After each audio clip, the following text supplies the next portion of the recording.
রাজধানীর শ্যামপুর থেকে অস্ত্রসহ ৩ মাদক কারবারিকে গ্রেপ্তার করেছে ঢাকা মহানগর গোয়েন্দা পুলিশ। উদ্ধার করা হয়েছে ৩টি বিদেশি পিস্তল, ৬০ রাউন্ড গুলি ও বিপুল পরিমাণ মাদক। সকালে ডিএমপি মিডিয়া সেন্টারে প্রেস ব্রিফিংয়ে এ তথ্য জানান ডিবি রমনা বিভাগের ডিসি আমির খসরু। এ সময় তিনি বলেন, কদমতলী থানার শ্যামপুর এলাকায় ভাঙাড়ি বাড়ির দক্ষিণ পাশে মাদকের সিন্ডিকেট গড়ে তোলে আসামিরা। খবর পেয়ে গোয়েন্দা তৎপরতা বাড়ায় ডিবি। গোয়েন্দা তথ্যের ভিত্তিতে প্রথমে অভিযান চালিয়ে মাদক চক্রের মূল হোতা জাহাঙ্গীর আলম, টিটু ও শামীমকে গ্রেপ্তার করে তারা। এ সময় তাদের কাছ থেকে ৬০ রাউন্ড গুলি ও বিদেশি পিস্তল জব্দ করা হয়।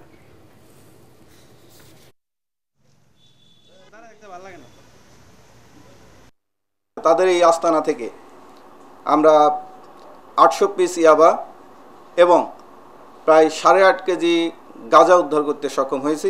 মাদকের সাম্রাজ্যকে টিকিয়ে রাখার জন্য তারা এই অস্ত্রগুলো ব্যবহার করে থাকে।